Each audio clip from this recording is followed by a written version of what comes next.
Bismillahirrahmanirrahim. Pada pertemuan kali ini kita akan membahas tentang fungsi. Apa itu fungsi? Baik, apabila dianalogikan dalam kehidupan sehari-hari, tentu saja kita tahu dengan alat ini ya. Apa yang terjadi jika alat ini dimasukkan sebuah buah strawberry? Akan terjadi apa kira-kira? Ya, bisa jus, bisa jadinya minuman lain gitu ya. Nah, kemudian tentunya jus stroberi tadi itu bisa berubah apabila dilakukan dengan cara tertentu. Maksudnya apa? Baik, blender tadi kita perlu sambungkan dengan listrik. Kemudian masukkan stroberi ke dalam blendernya, tutup blendernya, kemudian putar tombol on. Lalu di situ terjadilah proses stroberi diubah menjadi jus. Ya. Nah, proses inilah yang hasilnya membuat stroberi berubah bentuk dari yang buah menjadi sebuah minuman segar. Alat ini dia menjalankan suatu fungsi dengan aturan yang tentu sehingga bisa menghasilkan produk baru dari suatu stroberi. Itulah yang dinamakan dengan fungsi. Dalam matematika terdapat fungsi, yaitu suatu elemen atau objek matematika yang mengubah suatu bentuk menjadi bentuk lain dengan aturan yang sama. Nih, yang digarisbawahi adalah aturan yang sama.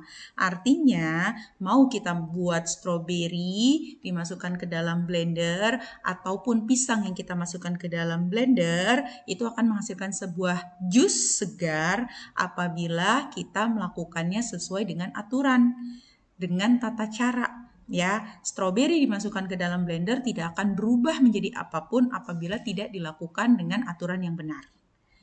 Nama lain tentang fungsi adalah pemetaan, ya, yaitu relasi atau hubungan yang memasangkan setiap anggota daerah asal atau disebutnya dengan domain secara tepat satu-satu ke daerah kawan atau kodomain. Kenapa satu-satu? Karena domain hanya boleh memiliki satu pasangan ke kodomain.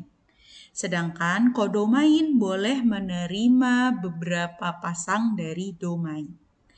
Ya, apa sih domain? Apa kodomain? Baik, domain disebut juga daerah asal, biasanya ditujukan dengan sumbu X. Adapun kodomain disebut juga dengan daerah kawan, atau biasanya ditunjukkan dengan sumbu Y. Hubungan atau hasil antara domain dan kodomain disebut juga dengan range, atau daerah hasil, yang juga ditunjukkan oleh sumbu Y.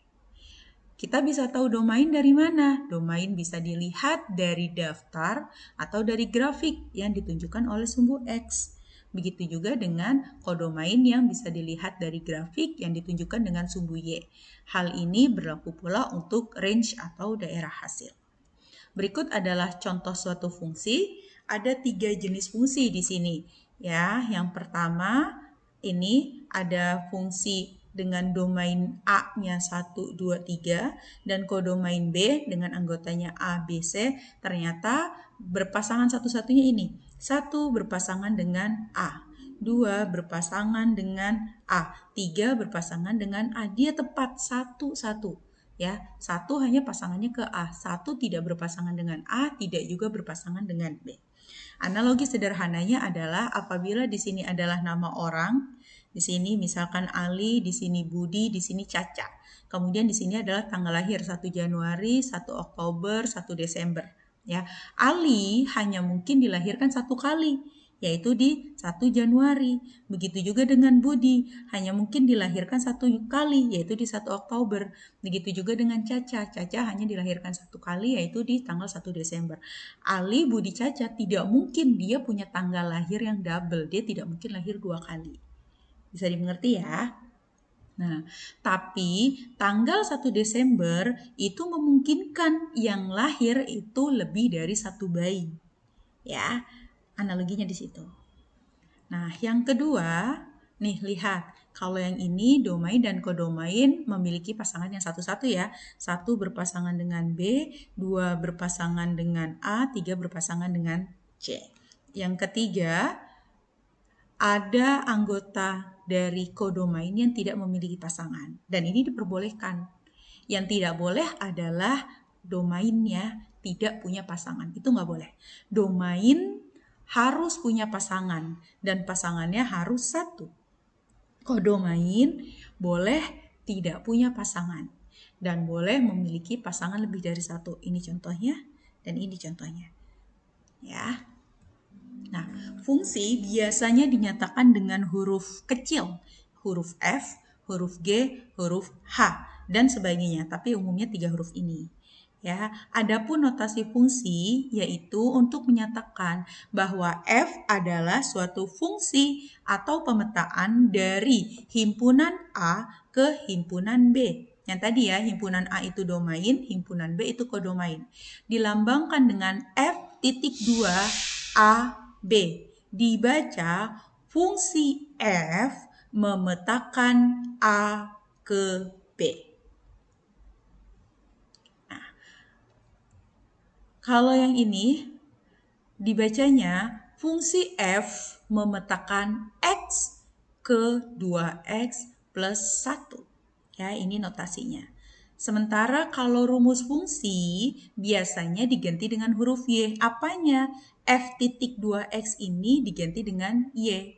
Ya, Y adalah peta dari X oleh F atau Y adalah fungsi dari X dan pada umumnya digunakan lambang Y sama dengan Fx.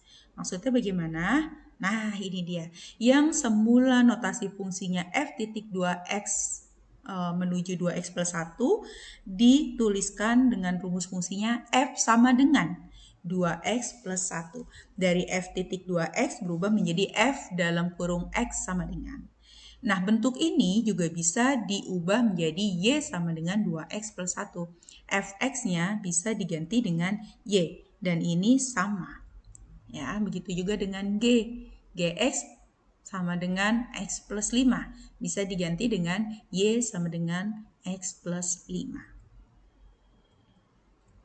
Nah, X disebut variabel bebas dan Y disebut variabel tak bebas karena nilainya tergantung pada X ya, kayak tadi ya, si Budi, si siapa Andi sama si Caca itu memiliki tanggal lahir. Tanggal lahirnya itu ada 1 Januari, ada 1 Oktober, dan 1 Desember. Nah, ini bebas orangnya mau siapapun. Tapi orang ini pasti dia punya tanggal lahir yang udah tentu, nggak bisa sembarangan. Ya, maka itu X-nya bebas tapi Y-nya nggak bisa bebas. Ya. Contoh, tentukan domain dan range dari fungsi berikut. Fx sama dengan 2x plus 5, di mana x lebih besar sama dengan 2. X elemen bilangan Z. Bilangan apa ini Z? Bilangan bulat. Ya, berarti dia bisa positif, bisa negatif kalau bilangan bulat itu. Tapi ketika di sini ada tanda lebih dari sama dengan 2, artinya yang menjadi domain dari fungsi ini adalah 2, 3, 4, 5, dan seterusnya. Ya. Kemudian yang kedua, tentukan nilai dari F1, F2, dan Fx plus 1 untuk fungsi Fx 2x plus 1.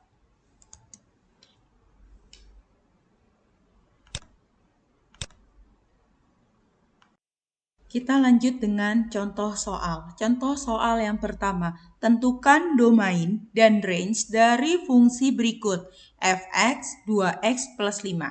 Ya, dengan ketentuan x, di mana x lebih dari sama dengan 2 dan x elemen atau anggota bilangan bulat. Anggota bilangan bulat itu sebenarnya bisa positif, bisa negatif. Namun karena adanya syarat ini, X lebih dari sama dengan 2, maka sudah pasti anggota domainnya adalah bilangan bulat positif. Sehingga didapatkan domainnya yaitu 2, 3, 4, 5, dan seterusnya. Kenapa dan seterusnya? Karena di sini syaratnya X-nya lebih dari sama dengan 2. 2-nya termasuk, kemudian setelah 2, 3, 4, 5, dan seterusnya. Tidak ada batasan. Paham ya? Kemudian contoh nomor 2, tentukan nilai dari F1, F2, dan Fx plus 1 untuk fungsi F di mana X memetakan X ke 2X plus 1. Langkah pertama, kita tulis dulu rumusnya. Dari fungsi F di mana fungsi ini memetakan X ke 2X plus 1, rumusnya menjadi Fx sama dengan 2X plus 1. Ingat ya, rumus berubah. Ini notasi, ini rumus. Sehingga apabila X-nya kita masukkan angka 1, ya, blendernya kita masukkan strawberry, maka ini blendernya yang tadinya X kita masukkan 1, rumus ini berubah menjadi F1 sama dengan 2 dikali 1 ditambah 1. Kenapa berubah? Kalau dalamnya X, maka outputnya juga X.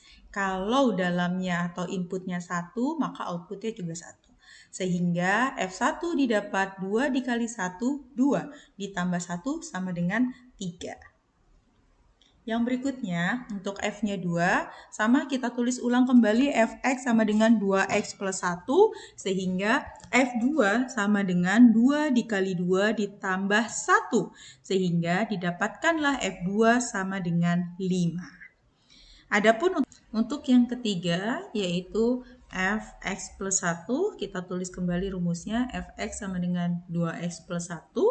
X-nya di sini kita ganti dengan X plus 1, sehingga X yang di sini pun menjadi X plus 1 juga. Ya, nih. Sehingga rumus ini didapatkan kembali hitungannya menjadi 2 dikali X, 2X ditambah 2 dikali 1 ditambah 1. Ya. Sehingga rumus Fx plus 1 menjadi 2X plus 3. Oke, paham ya? Oke. Kita lanjut untuk latihan yang ketiga. Kalau sebelumnya kita sudah mengerjakan 2 latihan di mana rumus fungsinya sudah ada, untuk soal ketiga ini rumus fungsinya kita belum tahu, ya. Masih tanda tanya. Fx sama dengan Px plus Q. P-nya berapa, Q-nya kita belum tahu. Namun, diketahui F2-nya itu sudah ada hasil, yaitu min 3. Dan F min 1 itu adalah 3.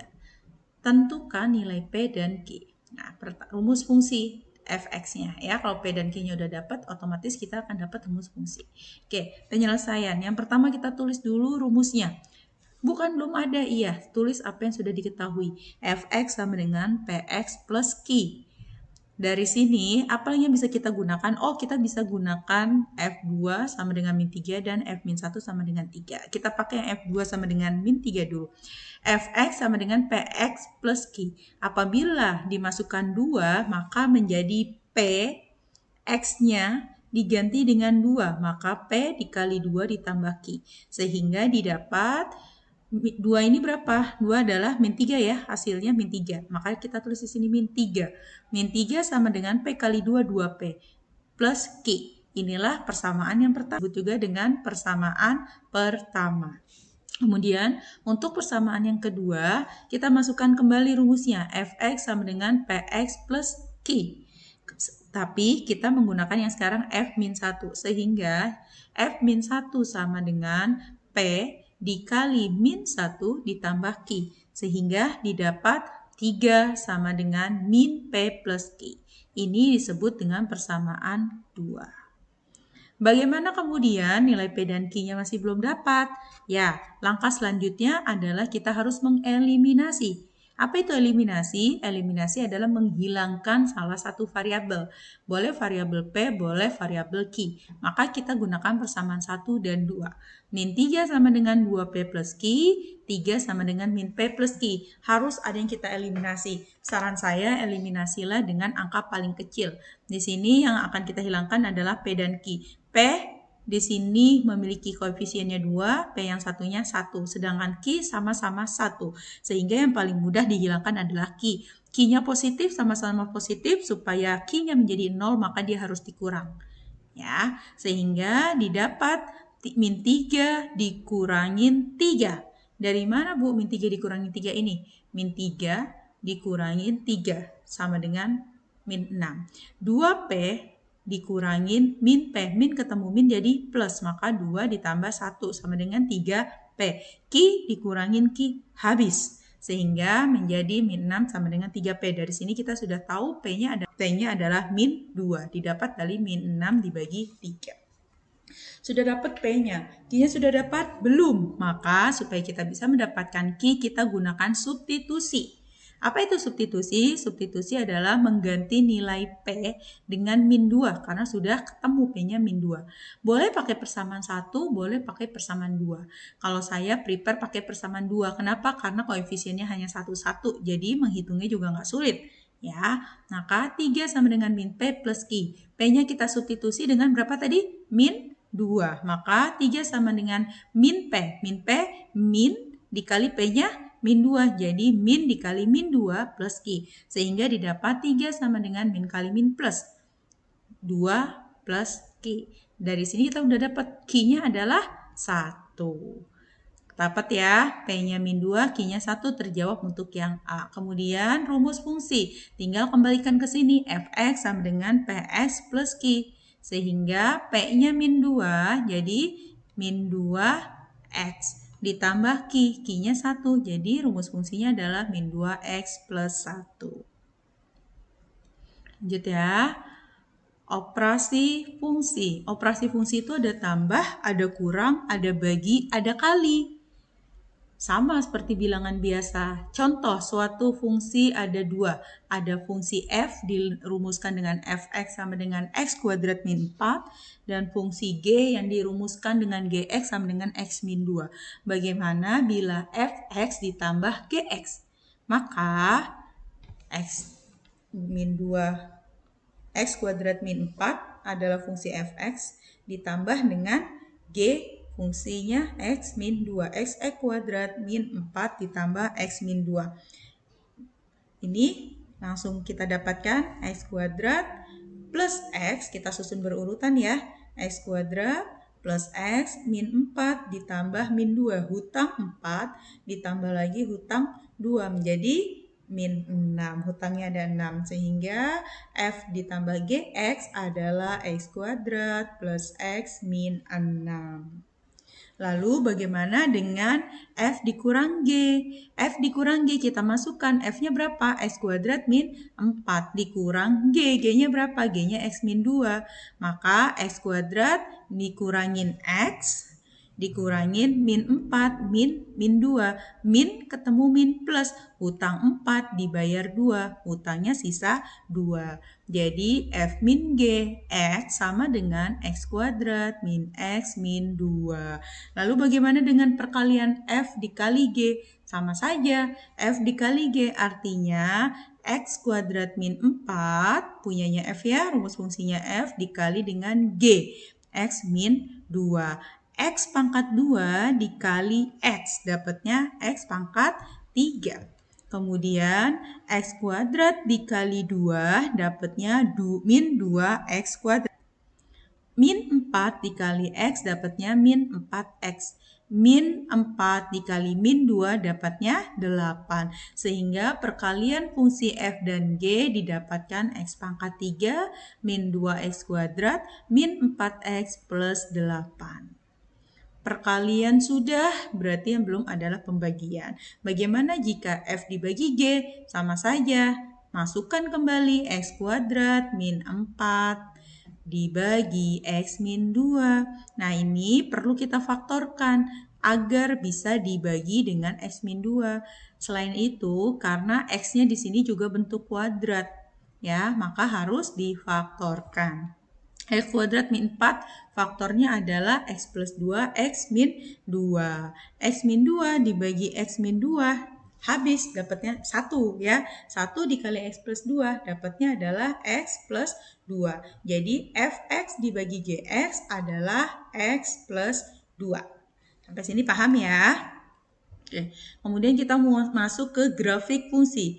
Terdapat 2 grafik fungsi yang akan kita bahas pada materi ini. Yang pertama adalah fungsi linier dan yang kedua adalah fungsi kuadrat. Ya, grafik fungsi jika dominan dan range adalah bilangan real dan grafiknya adalah fungsi dari persamaan y sama dengan fx.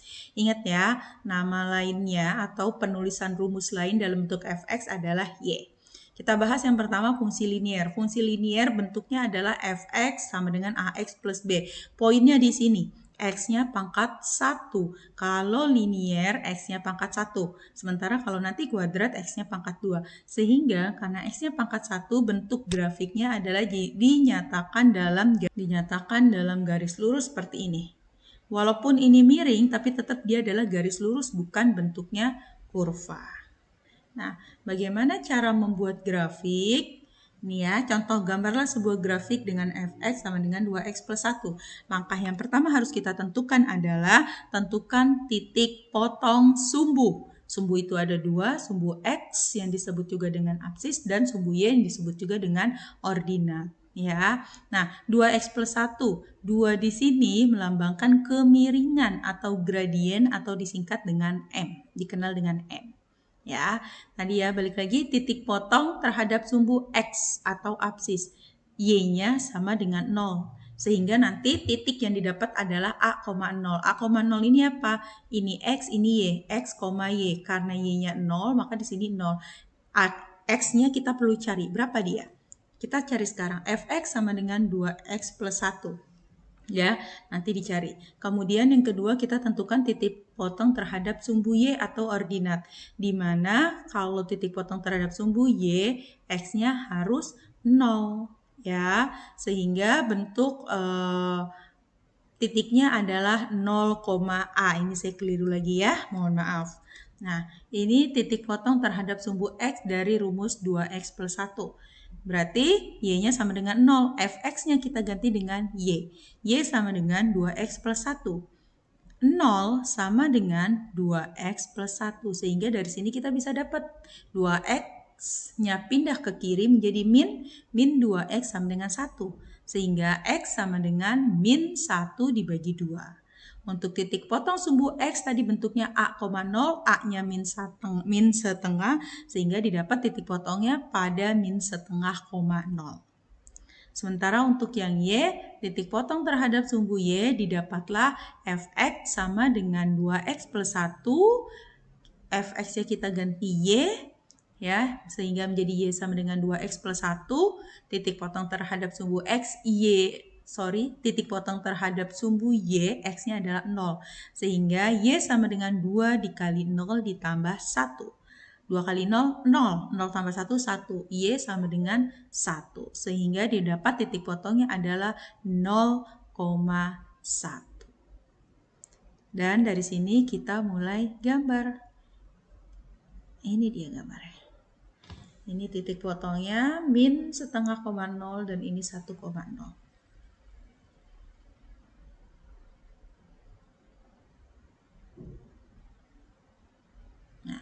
Yang berikutnya adalah fungsi kuadrat. Bentuknya X-nya itu pangkat 2. Sehingga Fx sama dengan AX kuadrat ditambah BX ditambah C. Ya. Gambarnya kalau linier adalah garis lurus, kalau bentuk kuadrat adalah kurva. Dia memiliki syarat apabila A-nya lebih besar daripada 0 dan dia tidak sama dengan 0, maka kurvanya terbuka ke atas dan nilai ekstrimnya minimum. Apabila A-nya lebih besar dari 0, kurvanya terbuka ke atas dan nilai ekstrimnya minimum di bawah ya, karena semakin terbuka ke atas dia titik puncaknya semakin ke bawah, maka nilai ekstrimnya adalah minimum. Sementara ya, ini satu lagi ya, contohnya jika A-nya tidak sama dengan 0 tetapi A-nya itu kurang dari 0 ya. A kurang dari 0 namun A tidak sama dengan 0, maka kurvanya terbuka ke bawah. Nilai ekstrimnya maksimum. Nah, ini ya. Nilai ekstrimnya itu titik puncak, semakin terbuka ke bawah, titik puncaknya semakin maksimum. Ya. Bagaimana cara menentukan atau membuat grafik fungsi kuadrat? Pertama kita tentukan diskriminan atau D-nya atau titik potongnya.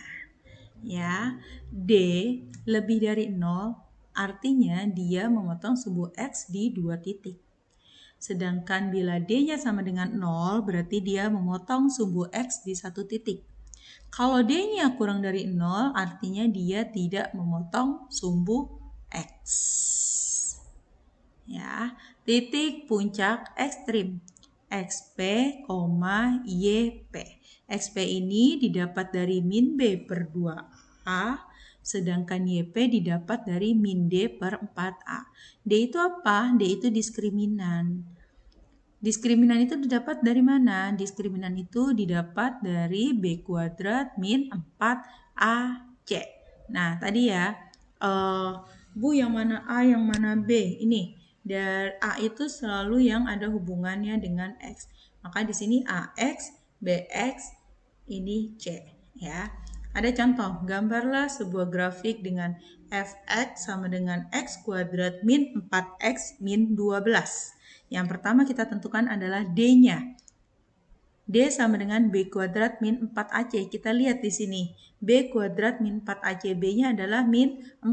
Maka B kuadrat sama dengan min 4 dikurangi 4AC. 4 dikali A. A-nya 1, C-nya 12. Ya. Nah, sehingga didapat 4 kali 4, 16. Min 4 kali 1, min 4. Min 4 dikali min 12 plus 48. 16 ditambah 48 sama dengan 64. D-nya lebih besar dari 0. Maka D-nya lebih besar dari 0 sehingga kurva memotong sumbu X di 2 titik. Ya, karena A-nya lebih dari 0, maka grafiknya terbukanya ke atas. Kemudian kita cari titik puncak ekstrimnya atau YP dan XP-nya. Ya. YP dan XP ini harus kita cari dengan menggunakan rumus ini. Untuk XP sama dengan min B per 2A, B-nya 4, berarti min 4 jadi 4 per 2A, A-nya 1. Sementara yang untuk YP-nya min D, D-nya 64, jadi min 64 dibagi 4, A-nya 1, 4 kali 1. Ya, min kali min jadi plus 4, 4 bagi 2 jadi 2. Min 64 dibagi 4. Ya, 4 bagi 2, 2, min 64 bagi 4 sama dengan min 16. Sehingga didapat titik puncaknya adalah 2, min 16. Oke. Sudah dapat titik puncak, sudah dapat diskriminan, maka kita cari titik potong terhadap sumbu X, di mana Y-nya pasti sama dengan 0. Ya, ini kita tulis ulang, fx sama dengan x kuadrat min 4x min 12. Fx kita ganti dengan 0 ya, y 0 sama dengan x kuadrat min 4x min 12. Ini kita faktorkan. X kuadrat difaktorkan ya, karena bentuknya kuadrat.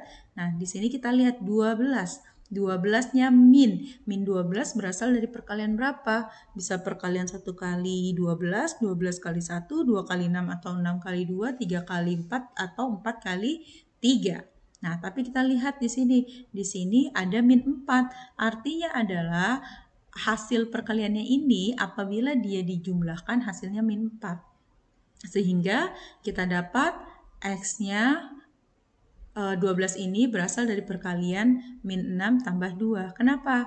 Karena X dikali X jadinya X kuadrat, X dikali 2 jadinya 2X, min 6 dikali X jadinya min 6X.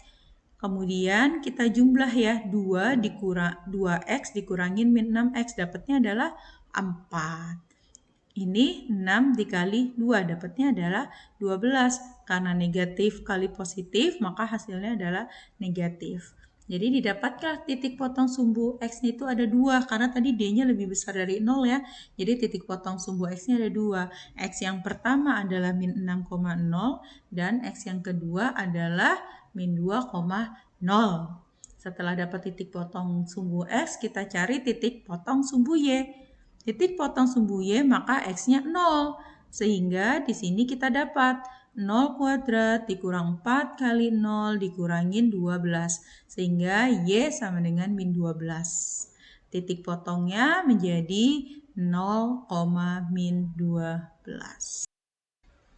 Ketika kita sudah mendapatkan titik potong terhadap sumbu X yaitu 6,0 dan min 2,0 serta titik potong terhadap sumbu Y, barulah kita gambar grafiknya. Ya, mohon maaf ya kurvanya nggak mulus. Ini nilai ekstrimnya tadi XP, YP. Setelah perhitungan didapatkanlah titik puncaknya adalah 2,-16. Kemudian titik potong terhadap sumbu Y aja adalah 0,-12 dan titik potong terhadap sumbu X ada min 2,0 dan 6,0. Ini harusnya kurvanya mulus ya teman-teman. Mohon maaf gambar kurvanya nggak mulus. Ini adalah grafik fungsi kuadrat dari X kuadrat min 4X min 12. Semoga bisa dipahami ya. Kemudian kita lanjut dengan fungsi ganjil dan fungsi genap. Fungsi ganjil itu adalah apabila f x-nya itu kita kalikan min. Ini min ini hanya untuk x-nya saja ya. Namun hasilnya adalah sama dengan keseluruhan min-nya ini dikalikan dengan fx, maka dia masuknya fungsi ganjil. Namun apabila min x-nya ini ya, yang min-nya ini hanya dikalikan x dan hasil kalinya sama dengan rumus aslinya dia atau fx, maka dia masuknya fungsi genap.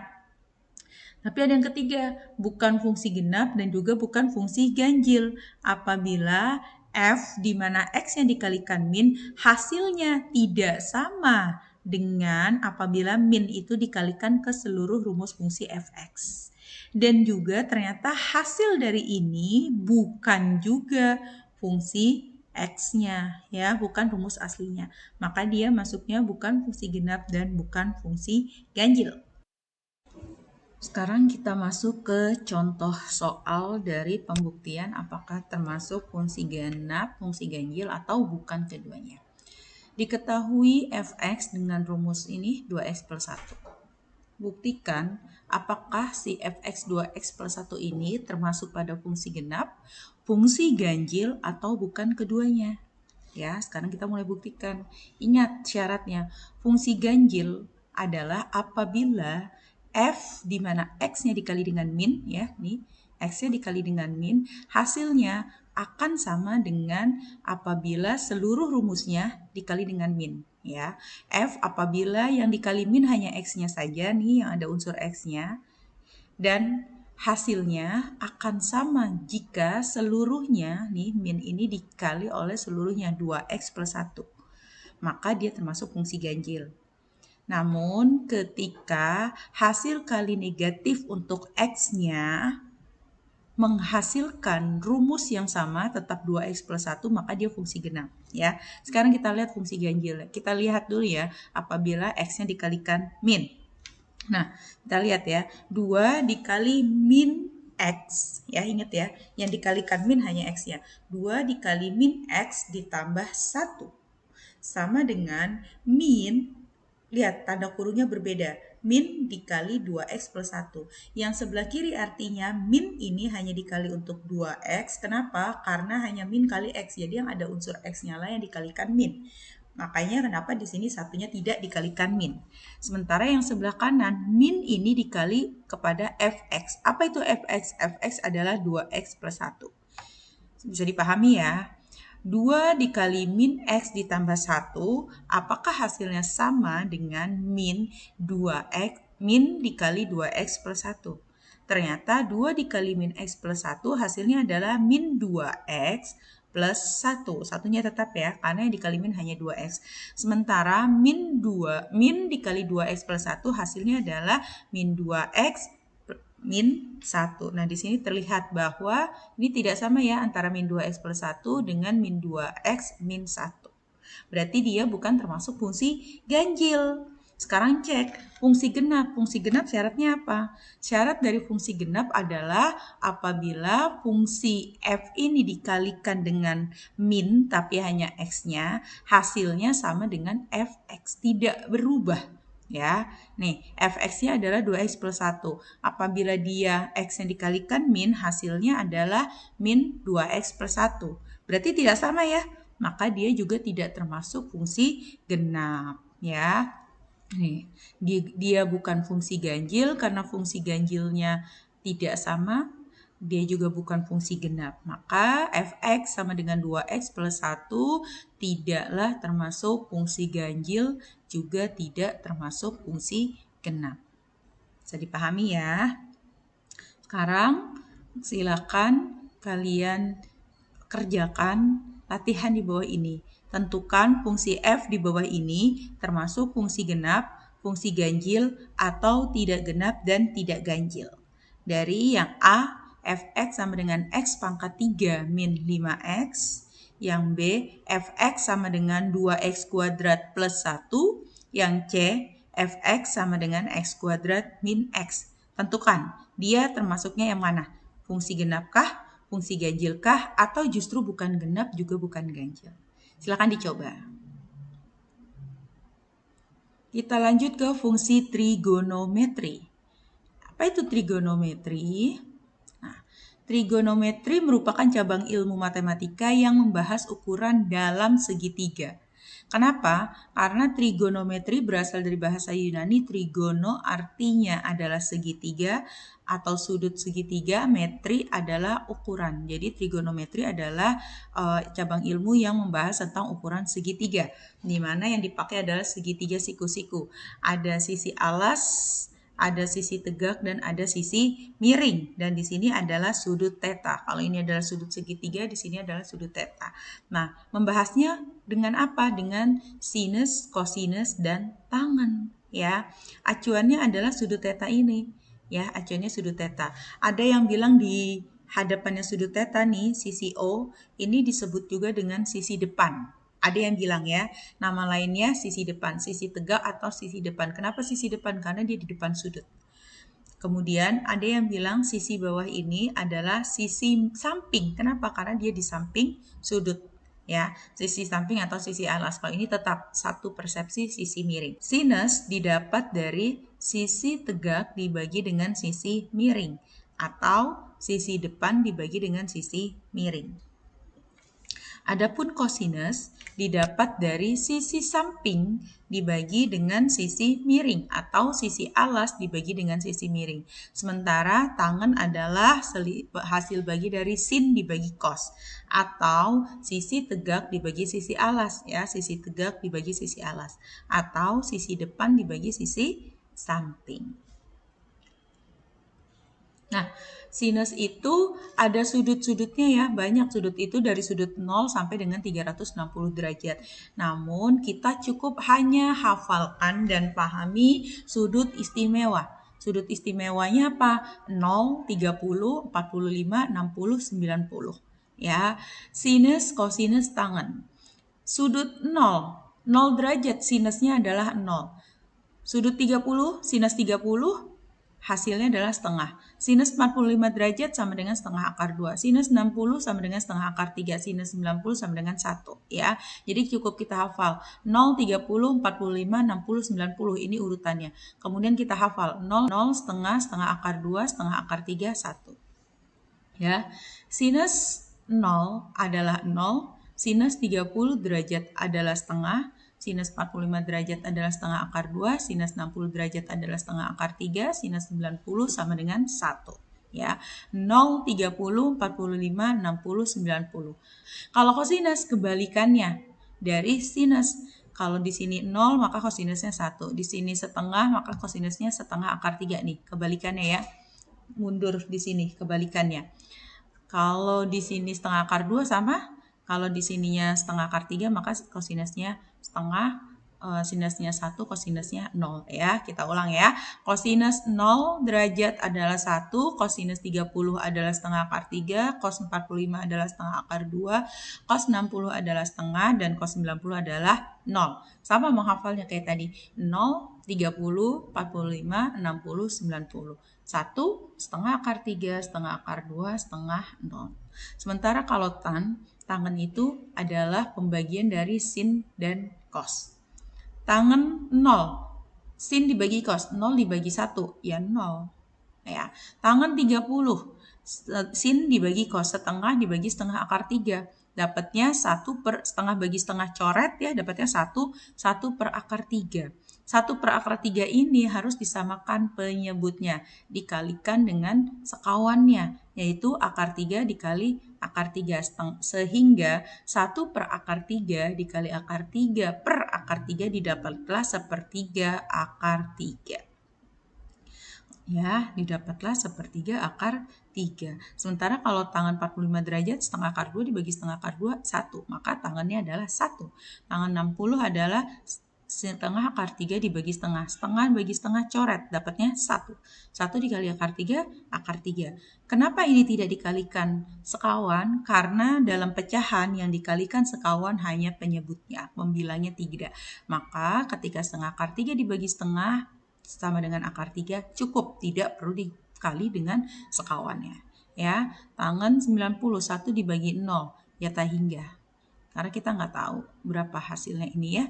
Kalau secara logika 1 dibagi 0 itu berapa gitu ya. Berapa yang dikalikan dengan 0 hasilnya 1. Ya kan kita nggak tahu ya, tak hingga. Kita hafal lagi 0, 30, 45, 60, 90. Tangannya adalah 0, sepertiga akar 3, 1, akar 3, dan tak hingga.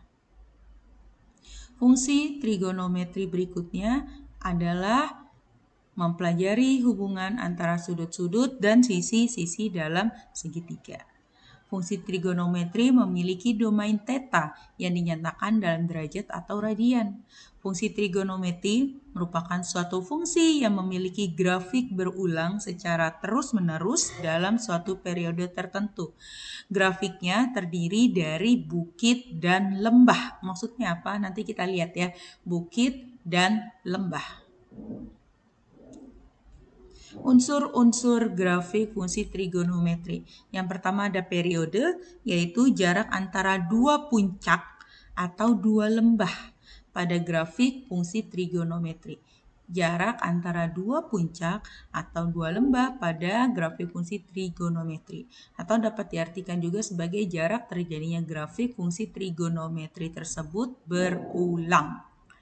Amplitudo, setengah dari selisih nilai maksimum dan minimum dari suatu fungsi, sehingga amplitudo dapat dirumuskan A sama dengan Y max dikurangi Y min dibagi 2. Yang ketiga nilai maksimum. Nilai maksimum adalah nilai tertinggi yang bisa dicapai oleh suatu fungsi trigonometri.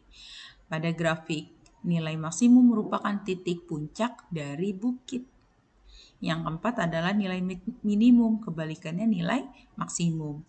Nilai minimum adalah nilai terendah yang bisa dicapai oleh suatu fungsi trigonometri. Pada grafik, nilai minimum merupakan titik terendah dari lembah. Sekarang kita lihat grafiknya.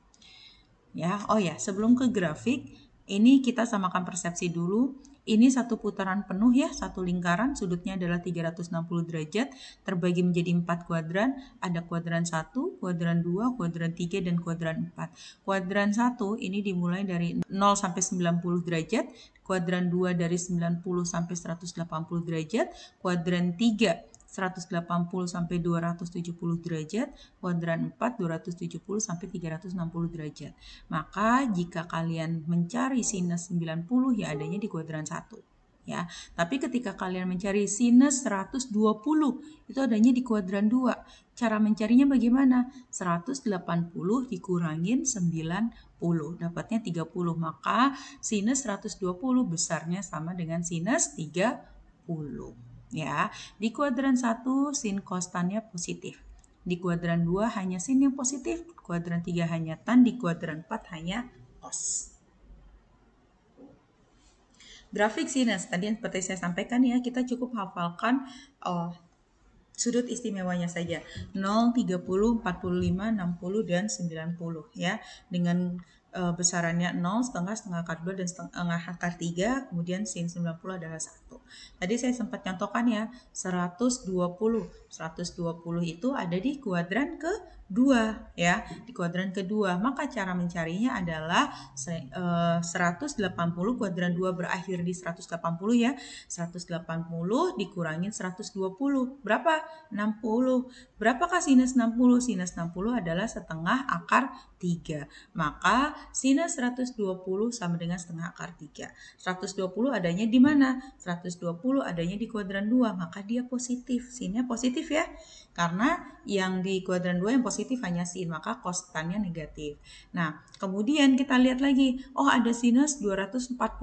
Sinus 240 itu di kuadran berapa? Di kuadran ketiga. Kuadran ketiga berakhirnya di mana? Kuadran ketiga itu dimulai dari 180 dan berakhir di 270. Betul ya, 270 ya.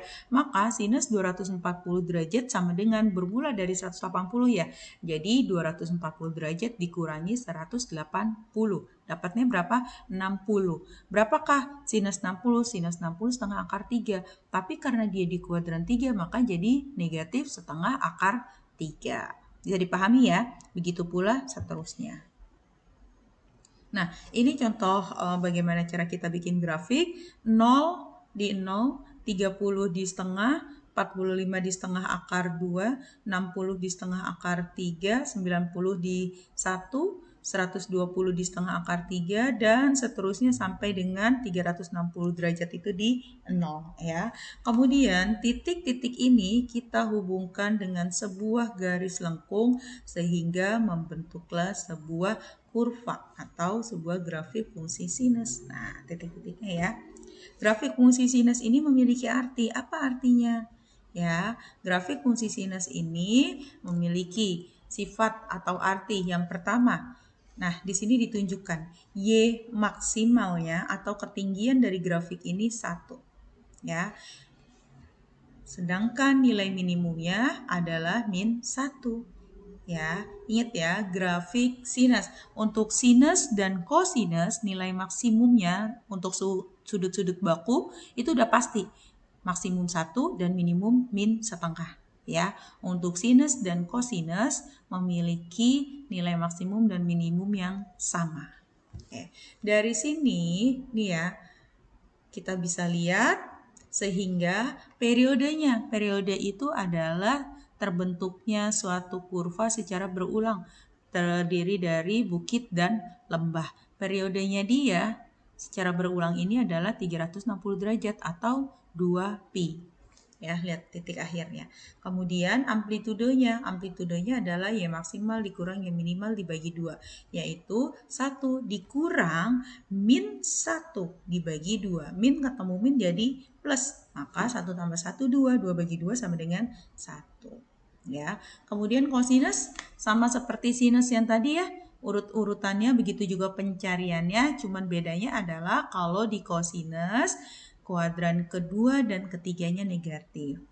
Dia positif hanya di kuadran 1 dan kuadran 4. Namun cara mencarinya sama seperti grafik sinus atau sudut sinus. Kemudian ini gambar grafiknya. Grafik sinus itu kebalikannya kosinus. Kalau grafik sinus dimulainya dari 0 tadi ya, dimulainya dari 0. Nah, sementara kalau grafik kosinus dimulainya dari 1.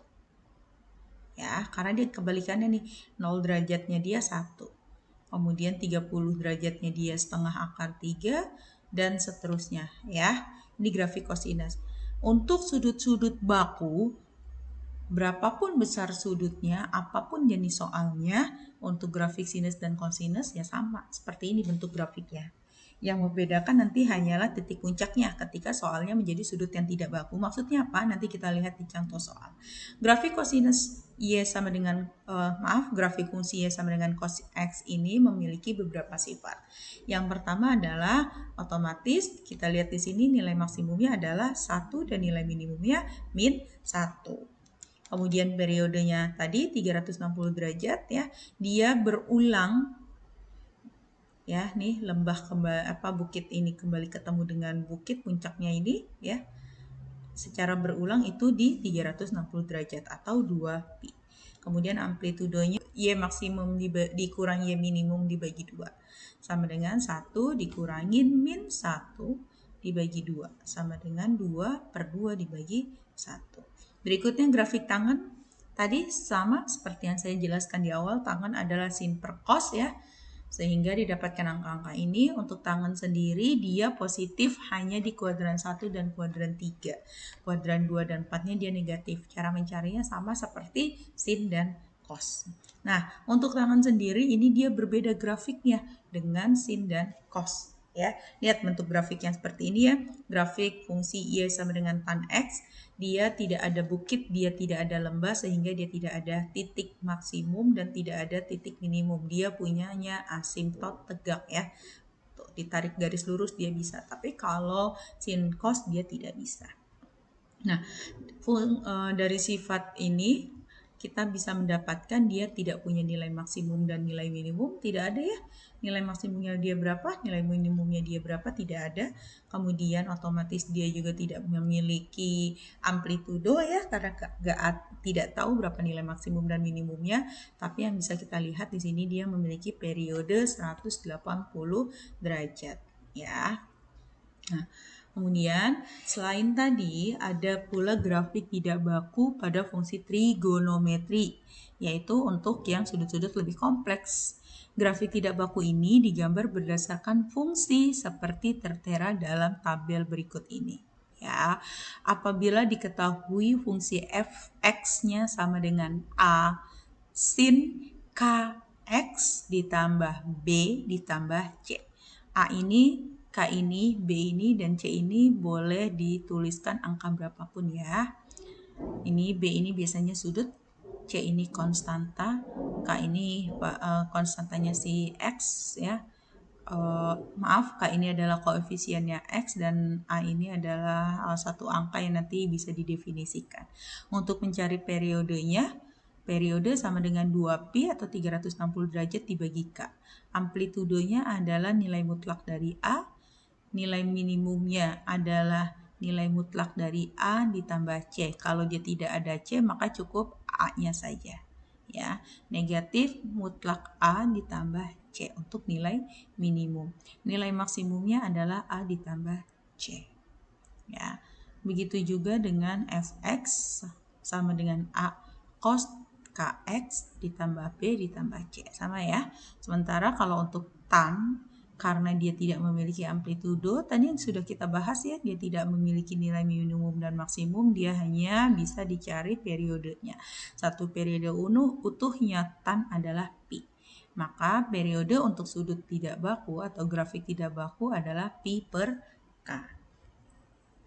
Nah, contoh, tentukan periode, nilai maksimum, nilai minimum, dan amplitudo dari fx sama dengan 3 cos setengah x.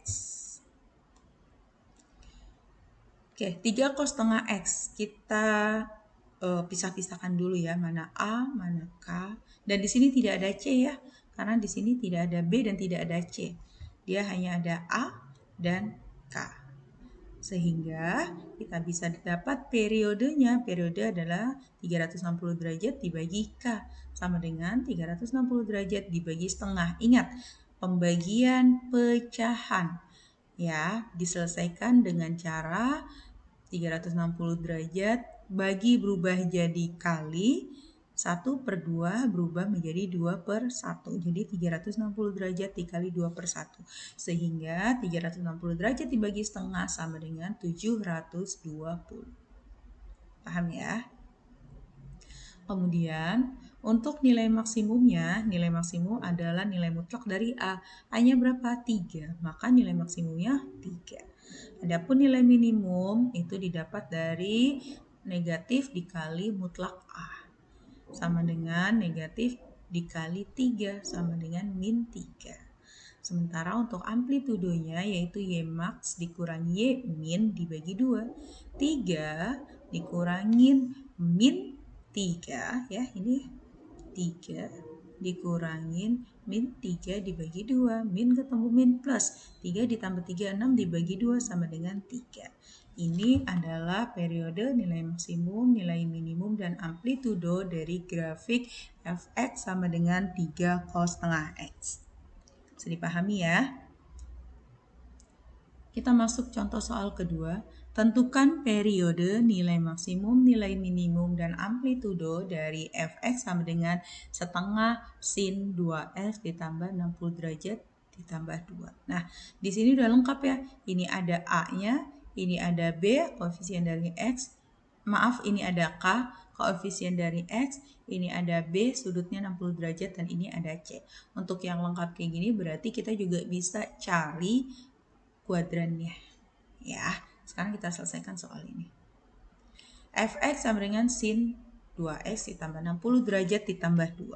Setengahnya adalah A, 2x-nya adalah K, 60 derajatnya adalah B, dan 2-nya adalah C. Sehingga periode sama dengan 360 derajat dibagi K. K-nya 2, maka 360 derajat dibagi 2 sama dengan 180 derajat. Y max-nya adalah nilai mutlak A ditambah C. A-nya berapa? A-nya adalah setengah ditambah C. C-nya 2 ya, maka setengah ditambah 2 sama dengan 5/2. Sementara nilai minimumnya min dari nilai mutlak A ditambah C, maka min dikali nilai mutlak A setengah ditambah 2, dapatnya min setengah ditambah 2 adalah min 3/2. Min setengah ditambah 2 sama dengan 3/2. Amplitudonya, amplitudo adalah Y max dikurangi Y min dibagi 2. 5/2 dikurang 3/2 dibagi 2, maka amplitudonya adalah setengah. Ya. Nah, kemudian yang nomor 3, gambarlah grafik fungsi trigonometri Y sama dengan 4 sin X. Untuk menggambarnya, kita juga membutuhkan atribut-atribut dia yang lain seperti nilai maksimum, nilai minimum, periode, dan kuadran. Maka kita gambar di sini dan kita cari dulu. 4 sin 2x. 4 adalah A, 2x adalah K, sehingga Y maksimumnya adalah 4. Y minimumnya adalah nilai mutlak dikali negatif sehingga didapatnya min 4. Kemudian periodenya 360 derajat dibagi K sama dengan 360 derajat dibagi 2 sama dengan 180 derajat. Ingat ya, kalau sudut yang tidak baku ini, maka periodenya 360 derajat dibagi K. Ya, nilai Y maksimum dan Y minimumnya bukan 1 dan min 1, tetapi 4 dan min 4, tergantung A-nya. Kemudian kita di sini perlu cari juga kuadrannya. Kuadran itu periode per 4. Kenapa 4? Karena kuadrannya ada 4, kuadran 1, 2, 3, dan 4. Periodenya berapa? Periodenya 180 derajat dibagi 4 sama dengan 45 derajat. Kemudian kita cari Y max dikurangi Y min dibagi 2, yaitu amplitudo ya. Amplitudonya adalah 4 dikurangin min 4 dibagi 2, dapatnya 4. Ini adalah grafik fungsi Y sama dengan 4 sin 2x. Sama ya bentuknya ya. Sama banget dengan yang tadi. Yang membedakan adalah titik puncaknya. Ya. Kemudian kuadrannya 45 derajat kalau sudut yang baku satu kuadrannya 90 derajat, kalau ini 45 derajat. Kemudian amplitudonya adalah 4. Ini adalah grafik fungsi Y sama dengan 4 sin 2x. Yang berikutnya, gambarlah grafik fungsi trigonometri Y sama dengan 2 cos 3x. Sama ya caranya, kita cari dulu atribut-atributnya. Dari fx2 cos 3x ini 2-nya adalah A, cos 3x, 3-nya adalah K.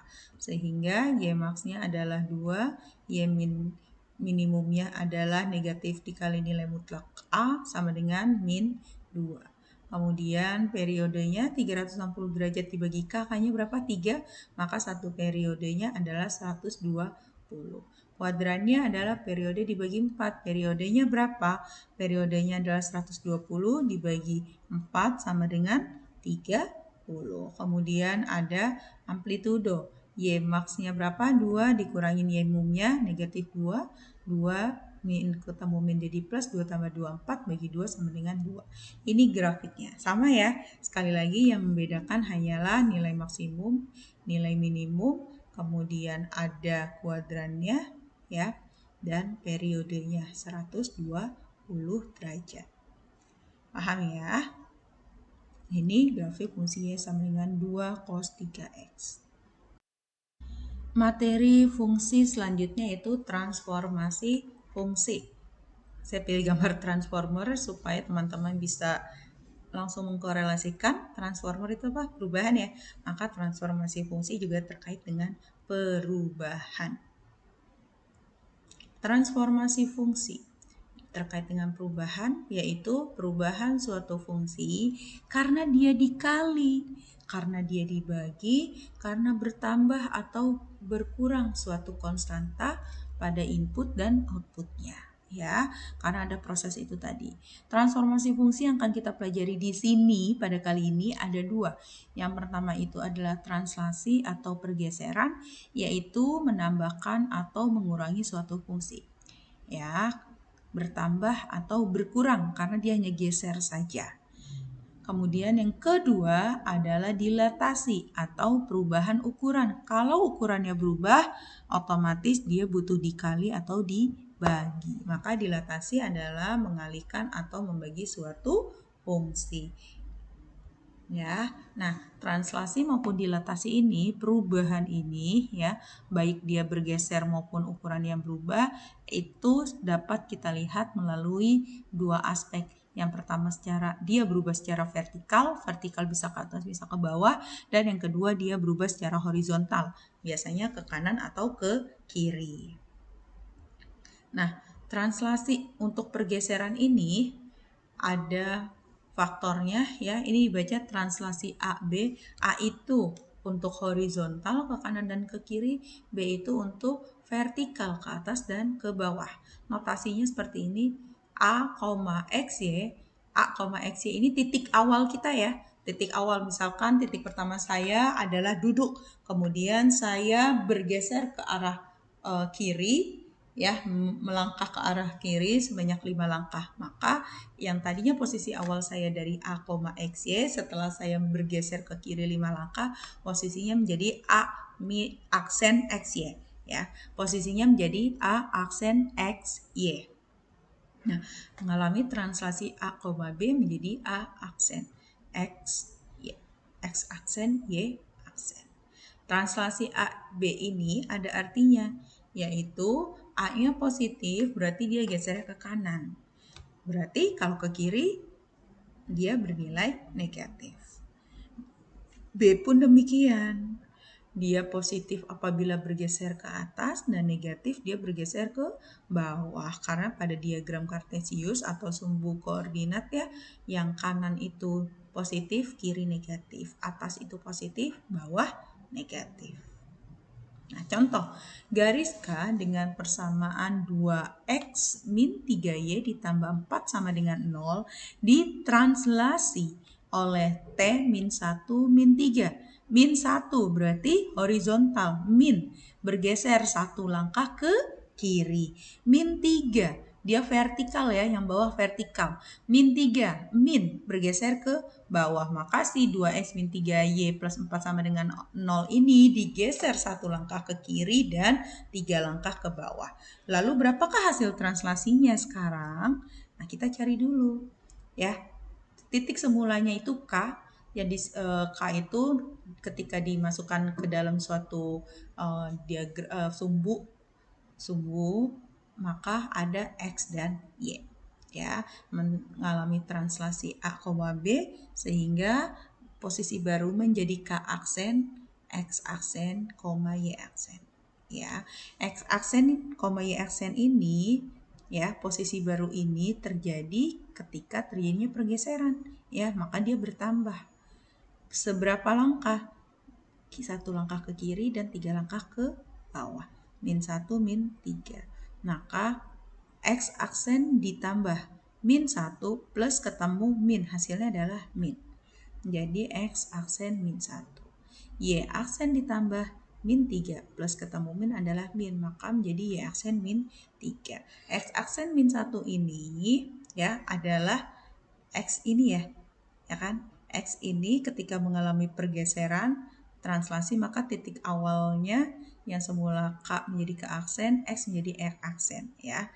Ya, mengalami translasi sebesar satu langkah ke kiri. Sehingga X aksennya yang kita perlu tahu titik terbarunya dia itu didapat dari X plus 1 sama dengan X min 1 ya. Yang kita cari adalah X aksennya, maka min 1-nya itu harus kita buang, kita geser dari kanan ke kiri, dari dari negatif berubah jadi positif.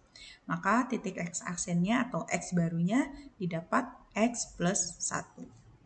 Sementara Y-nya adalah Y aksen min 3, ya kan? Dari sini ya, Y aksen min 3.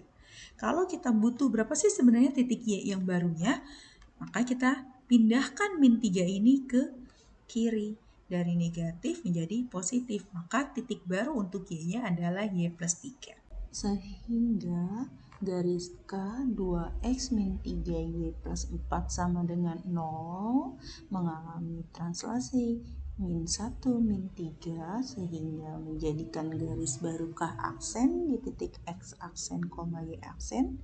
Didapatlah K aksennya adalah 2 dikali X plus 1 seperti perhitungan yang sebelumnya, di mana X aksen itu kita dapat dari X plus 1 dikurangi 3 dikali Y plus 3 ya, Y aksennya adalah Y plus 3 ditambah 4 sama dengan 0 menjadi 2 dikali X sama dengan 2X, 2 dikali 1 sama dengan 2, min 3 dikali Y sama dengan min 3Y, min 3 dikali plus 3 sama dengan min 9, plus 4 kita tulis ulang sama dengan 0. 2X dan min 3Y ini variabel yang berbeda maka tidak bisa dioperasikan. Kita tulis ulang menjadi 2X min 3Y plus 2 dikurang 9 ditambah 4 ini bisa kita operasikan sehingga didapat plus 2 dikurang 9 min 7. Min 7 ditambah 4 min 3 sehingga K aksen garis barunya menjadi 2X min 3Y min 3 sama dengan 0. Ya, hasilnya ini ya. Nah, sudah ketemu garis barunya. Untuk membuat suatu grafik maka kita harus tentukan titik potongnya ya. Garis yang lama 2X min 3Y plus 4 sama dengan 0. Berapakah titik potongnya? Dia memotong sumbu X, maka Y-nya adalah 0. 2X min 3Y plus 4 sama dengan 0. Y-nya kita ganti dengan 0. Menjadi 2X min 3 dikali 0 ditambah 4 sama dengan 0. Sehingga didapat min 3 dikali 0 ini adalah 0 ya. Jadi tinggal 2X plus 4 sama dengan 0. Yang kita butuhkan hanya X. Maka 4 pindah ke kanan jadi min 4. 2 yang tadinya kali berubah jadi bagi menjadi X sama dengan min 4 dibagi 2. Hasilnya adalah min 2. Maka titik potong sumbu X-nya adalah min 2,0. Adapun titik potong dengan sumbu Y harus X sama dengan 0. Maka 2X min 3Y plus 4 sama dengan 0, X-nya kita ganti dengan 0. Menjadi 2 dikali 0 dikurang 3Y ditambah 4 sama dengan 0. 2 kali 0, 0, sehingga menjadi min 3Y plus 4 sama dengan 0. Yang kita butuhkan hanya Y, maka 4 pindah ruas menjadi min 4. Min 3Y artinya min 3 kali Y berubah pindah ruas ya, berubah menjadi min 3 yang tadinya kali menjadi dibagi min 3 sehingga Y sama dengan min 4 dibagi min 3. Min ketemu min plus maka Y sama dengan 4 per 3 sehingga titik potong sumbu Y-nya adalah 0,4 per 3. Dengan cara yang sama kita lakukan pula untuk mencari titik potong sumbu X dan sumbu Y pada garis yang baru yaitu K aksen 2X min 3Y min 3 sama dengan 0. Sehingga didapatlah titik potong sumbu X adalah 3 per 2 dan titik potong sumbu Y-nya adalah 2X min 3Y min 3 sama dengan 0 menjadi titik potongnya Y-nya sama dengan min 1 sehingga titik potongnya adalah 0, min 1. Gambar grafiknya kita buat dulu ya. Kita cari dulu min 2,0 titik yang di sini, 0,4 per 3 titik potongnya di sini, sehingga ini garis K dan yang kedua kita cari 3 per 2,0 itu titik potongnya di sini ya posisinya ya. Kemudian yang kedua adalah titik potong sumbu Y 0, min 1 di sini. Titik kedua titik ini kita hubungkan dengan garis ya. Garis yang biru adalah garis yang awal K. 2x min 3y plus 4 sama dengan 0. Sementara garis yang hijau adalah garis yang sudah mengalami translasi, ya, dan kita beri nama menjadi K aksen. Dengan titik 2x min 3y min 3 sama dengan 0. Oke. Tentukan bentuk fungsi f(x) sama dengan x kuadrat ditranslasi ke kanan sejauh 2 satuan dan ke bawah sejauh 1 satuan. Ya. Nah, sama seperti yang tadi. A x, y ditranslasi sebesar a, b menjadi A aksen X aksen Y aksen. Ditranslasi sejauh 2 satuan ke kanan, ya. Berarti apa? Horizontalnya 2. Vertikalnya adalah 1. Berarti 2, 1, ya. X aksen Y aksen ditranslasi 2, 1. Ya, sehingga X aksen plus 2 adalah X-nya, Y aksen plus 1 adalah Y-nya, ya. Nah, sementara yang kita butuhkan adalah X aksennya, titik barunya tuh berapa? Maka 2-nya pindah ruas dari positif ke kiri menjadi negatif, ya. X min 2 sama dengan X aksen. Begitu juga dengan Y-nya, Y kita dapat adalah Y aksen plus 1, sehingga Y aksennya menjadi Y min 1. Ini untuk titik barunya, ya. Sehingga fx sama dengan x kuadrat, ingat ya, fx itu nama lainnya juga y, ya. Jadi fx sama dengan x kuadrat juga bisa ditulis dengan y sama dengan x kuadrat, ya. Setelah ditranslasi 21 menjadi f aksen x aksen kuadrat, ya. Tadi ya, fx sama dengan x kuadrat, fx yang bisa kita tulis dengan y, ya, sehingga yang tadinya di sini f aksen x menjadi y aksen. X aksen tadi didapat dari apa? Dari x min 2. Maka karena di sini bentuk kuadrat, maka x aksen adalah x min 2 kuadrat. Ya, sehingga y aksen ini tadi kita dapat berapa? Y min 1. Oke, sehingga di sini menjadi y min 1 sama dengan x min 2 kuadrat. X min 2 dikuadratin menjadi x kuadrat min 4x plus 4. Ya, yang kita butuhkan hanya y, ya. Bentuknya y sama dengan, supaya nanti bisa kita balikkan menjadi fx. Ya, min 1 pindah ruas dari kiri ke kanan menjadi plus. Min 1 pindah jadi plus, maka 4 plus 1, ya, menjadi y sama dengan x kuadrat min 4x plus 5, atau ditulis ulang menjadi fx sama dengan x kuadrat min 4x plus 5. Nah, ini buat latihan, gambarlah grafik fungsi fx 2x min 3 dan gambar pula grafik hasil translasinya bila mengalami pergeseran ke atas sejauh 3 satuan. Ke atas berarti vertikal, 3 satuan ke atas berarti 3. Ya, positif dia, ya. Ada nggak horizontalnya? Nggak ada. Kalau nggak ada berarti 0. Maka translasinya adalah 0, 3. Silakan dicari. Yang berikutnya, grafik fungsi fx, x kuadrat plus 2x plus 1 mengalami pergeseran ke kanan sejauh 2 satuan. Tentukan koordinat sumbu simetri hasil pergeserannya, ya. Kalau yang atas kamu sampai gambar, yang bawah tentukan koordinatnya x, y-nya yang baru itu berapa. Ya, selamat mengerjakan. Materi terakhir untuk fungsi yaitu fungsi komposisi. Simbolnya ya ini ya, F, O, G, ini komposisi. Apa itu maksudnya? Oke, kalau belajar tentang fungsi kita sudah belajar tentang proses pembuatan jus, ya, dianalogikan ya. Ya, fungsi ya. Fungsinya adalah si ini blender ditambah strawberry sebagai X-nya, dia jadi jus strawberry. Hasilnya ya, jus strawberry ini dimasukkan ke dalam kulkas. Ya. X dimasukkan ke dalam F, fungsinya hasilnya adalah jus strawberry, fx ya, jus strawberry dimasukkan ke dalam kulkas. Kulkas ini sebagai G. Ya. Itu fungsi. Nah, fungsi komposisi secara teori ya, fungsi komposisi adalah penggabungan dua fungsi fx dan gx yang disimbolkan dengan O. Bisa dibaca sebagai komposisi atau bundaran. Fungsi ini terbentuk dari fx dan gx, yakni f, o, g.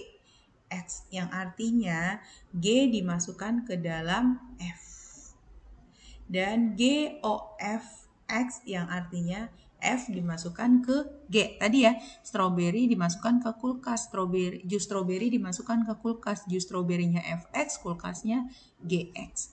Sehingga jus strawberry dimasukkan ke dalam kulkas itu namanya GOF. Ya, GOF atau G komposisi F. Si G ini isinya adalah F. Fungsi tunggal merupakan fungsi yang bisa dilambangkan dengan huruf F, O, G. Dibaca fungsi F komposisi G atau F bundaran G. Artinya fungsi yang dipraktekkan oleh fungsi Gx kemudian dilanjutkan pada fungsi Fx. Sehingga fungsi G harus dikerjakan lebih dahulu. Setelah itu hasilnya dimasukkan ke dalam fungsi F. Lalu hasilnya adalah FOGX sama dengan F dikali G dikali X. Masuk ke contoh fungsi komposisi ya, penerapannya. 1, contoh pertama ya, diketahui fx sama dengan x kuadrat plus 1 dan gx sama dengan x plus 2. Tentukan G komposisi fx dan F komposisi gx ya. Dari G komposisi fx berarti kita selesaikan dulu fx-nya. Setelah itu baru dimasukin ke G. Bikin dulu jus stroberinya baru dimasukin ke G. Ya, kalau yang ini kebalik. Gx-nya dulu yang kita selesaikan baru masukin ke F. Maka penyelesaiannya kita tulis dulu kedua rumus fungsinya fx sama dengan x kuadrat plus 1 dan gx sama dengan x plus 2. Untuk G komposisi F ya, nih ya, fx-nya dimasukkan ke dalam G, maka fx-nya yang kita selesaikan ya. G-nya berapa? X plus 2. G ini X plus 2 ya.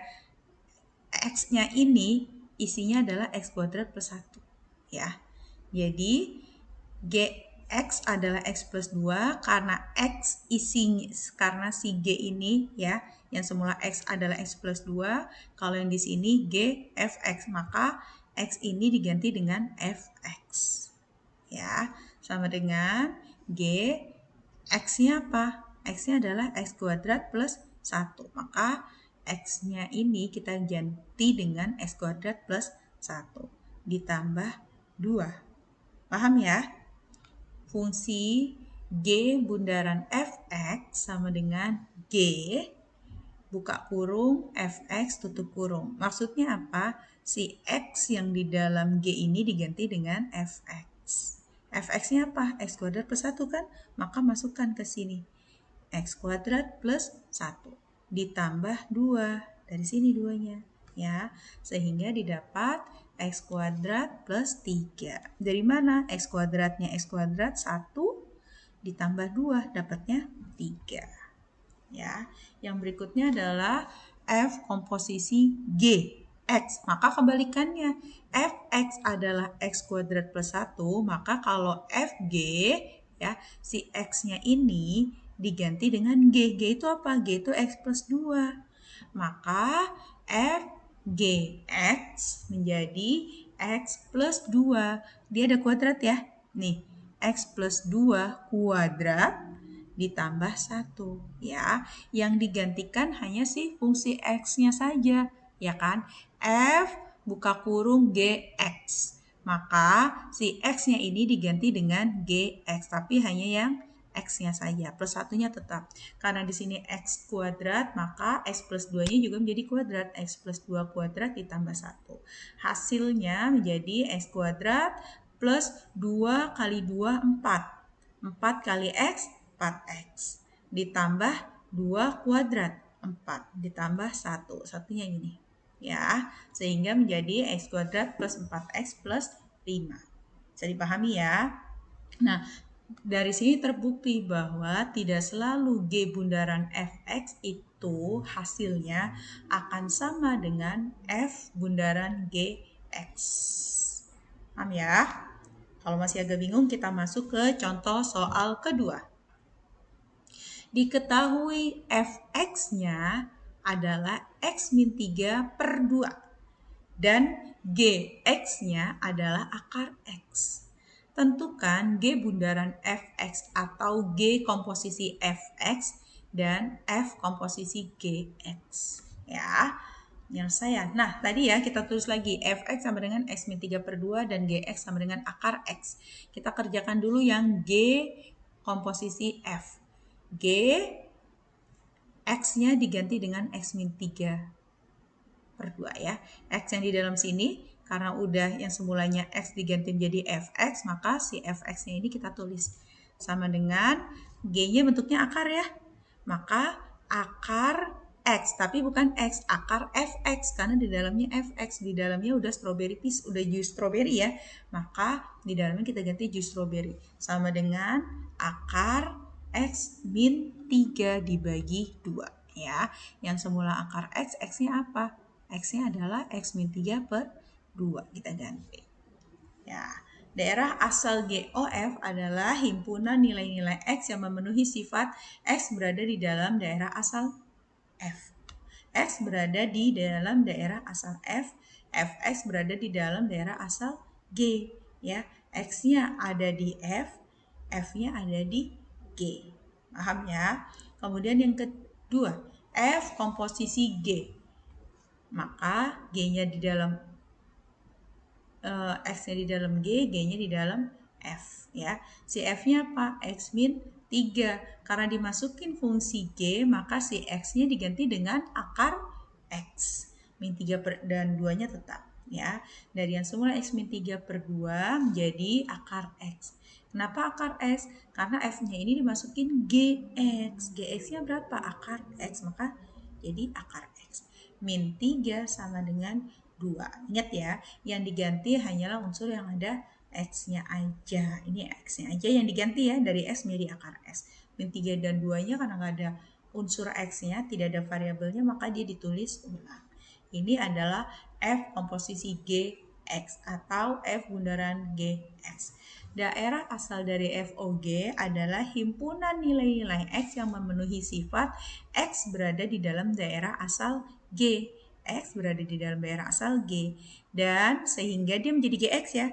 GX berada di dalam daerah asal F. Sehingga dia menjadi F komposisi GX. Mudah-mudahan lebih paham ya. Kalau belum paham juga, kita masuk ke sini. Diketahui, contoh ketiga ya. Diketahui Fx sama dengan 6x per x kuadrat min 9 dan Gx sama dengan akar 3x. Tentukan F komposisi G12. Nah, kalau tadi F komposisi Gx ya. Kalau tadi X, kalau sekarang 12. Dan F komposisi G, X-nya tetap nih. Nah, ini gimana? Hampir sama sih sebenarnya dengan kita mengoperasikan fungsi yang sebelumnya ya. X-nya diganti dengan 12. Nah, kita selesaikan dulu. X-nya kita ganti dulu dengan 12. Fx sama dengan 6x, X kuadrat min 9, dan Gx sama dengan akar 3. Ya, FOG 12 ya. Artinya si X-nya ini kita ganti dengan 12. Kenapa? Karena tadi artinya apa? F komposisi G. X dimasukkan ke dalam G, G dimasukkan ke dalam F. Iya kan? Karena X-nya kita ganti dengan 12 ya. X-nya kita ganti dengan 12, maka dimasukkanlah ya akar 3 ini dikali dengan 12. Ya. Nih, kita selesaikan dulu GX-nya ya. 12-nya dimasukkan ke sini nih. X-nya kita ganti dengan 12. Jadi akar 3 dikali akar 12. Nah, ini dimasukkan lagi ke 6x per x kuadrat min 9. Kita selesaikan dulu satu-satu ya. Akar 3 dikali akar 12. Sama dengan berapa? 12 kali 3, 36. Akar 36 berapa? 6. Ya. Yang semulanya Fx sama dengan 6x per x kuadrat min 9, ini x-nya kita ganti dengan 6. Menjadi F6 sama dengan 6 dikali 6, dalamnya 6 ya, dibagi x kuadratnya menjadi 6 kuadrat, min 9. 6 kali 6, 36. Dikurang 36, dikurang 9. Maaf, 6 kali 6, 36. Dibagi 36 min 9 sama dengan 36 per 27 atau 4 per 3. Perkecil. Bisa dipahami ya. Kemudian soal yang kedua, F bundaran G, X. Nah ini tetap ya, nggak diubah ya. Kalau yang ini kita ubah jadi 12, ini enggak. Kita masukkan kembali GX ya ke dalam fx ya. Fx-nya apa? 6x. X-nya kita ganti dengan gx. Gx-nya berapa? Akar 3x. Maka jadi 6 kali akar 3x dibagi x kuadrat. X kuadratnya apa? Gx. Gx-nya apa? Akar 3. Maka menjadi akar 3 kuadrat. Ya, menjadi akar 3 kuadrat. Min 9 tetap karena dia tidak ada variabel x. 6 dikali akar 3x dibagi akar 3 kuadrat. Akar 3x kuadrat min 9. Sehingga menjadi ketika akar dikuadratkan maka akarnya jadi hilang. Akar 3x dikuadratkan akarnya hilang menjadi 3x min 9. Ini paham ya? Supaya mudah, supaya hasilnya kecil, ini kita bagi 3 karena semuanya bisa dibagi 3 ya. 6 dibagi 3, 2 akar 3. 3x min 9, 3 dibagi 3, 1. 1 kali x, x. Min 9 dibagi 3, 3. Ya. Bu, kenapa akar 3x-nya kok nggak dibagi 3? Sedangkan yang 3x min 9 semuanya dibagi 3. Betul, karena apabila bentuk perkalian, ini kan artinya 6 dikali akar 3x ya. Bentuk perkalian ketemu lagi sama pembagian, cukup salah satunya aja yang dibagi. Ingat sifat-sifat bilangan ya. Cukup satu aja yang dibagi, 6 dibagi 3. Ya. Kenapa nggak akar 3x dibagi 3? Kalau ini nantinya kalian bakal susah. Maka yang kita gampangin aja, 6 bagi 3 sama dengan 2. 2 dikali akar 3x ya. Kalau yang ini karena dia bentuknya pengurangan maka satu-satu. 3x dibagi 3 sama dengan x. Min 9 dibagi 3 sama dengan 3. Maka f komposisi gx adalah 2 akar 3x per x min 3. Mudah-mudahan lebih paham ya. Nah, contoh keempat. Mudah-mudahan ini semakin paham lagi. Jika diberikan fx sama dengan x min 3 dan nih hasil komposisinya ya. Kalau tadi ini yang kita cari, kalau sekarang ininya udah dapat. Komposisi dari f komposisi G atau FOG X adalah X kuadrat plus 2X min 4. Maka GX-nya ya. Yang dicari tuh GX-nya yang nggak tahu. Ya, si G dimasukin ke F. Tapi kita udah dapat hasilnya ya. Maka penyelesaiannya FOG X ini adalah X kuadrat plus 2X min 4 ya. FOG itu kan atau F komposisi G itu kan artinya F komposisi GX itu artinya GX dimasukin ke F. Betul ya? Nah, maka X kuadrat plus 2X min 4 itu hasilnya. GX-nya sendiri adalah nih, F-nya itu kan X min 3, betul nggak? Ya kan? Ya kan? Karena di dalam F-nya itu bukan X tapi GX, maka X yang ini kita ganti menjadi GX. Ya, min 3-nya tetap. Jadi kita tulis saja GX-nya kita nggak tahu ya. GX min 3 sama dengan hasilnya X kuadrat plus 2X min 4. Yang kita cari itu GX-nya aja loh. Kita butuh GX. Maka min 3-nya ini kita buang. Pindah ruas dari kiri ke kanan. Dari negatif pindah menjadi positif. Sehingga GX sama dengan X kuadrat plus 2X min 4. Min pindah jadi plus 3. Ya, ini tidak bisa kita selesaikan karena variabelnya berbeda pangkat 2, pangkat 1, maka cukup ditulis ulang, sementara yang ini bisa. Min 4 plus 3. Hutang 4 dibayar 3, hutangnya masih ada 1, sehingga didapatlah GX sama dengan X kuadrat plus 2X min 1. Nah, silakan dikerjakan latihannya. Demikian pembahasan kali ini, kalian bisa lihat referensi di link yang sudah saya cantumkan, atau kalau mau beli buku boleh ya, Kalkulus edisi 9, silakan dipahami untuk menambah wawasan dan menguatkan pemahaman kalian. Terima kasih, mohon maaf atas segala hal yang tidak berkenan. Assalamualaikum warahmatullahi wabarakatuh.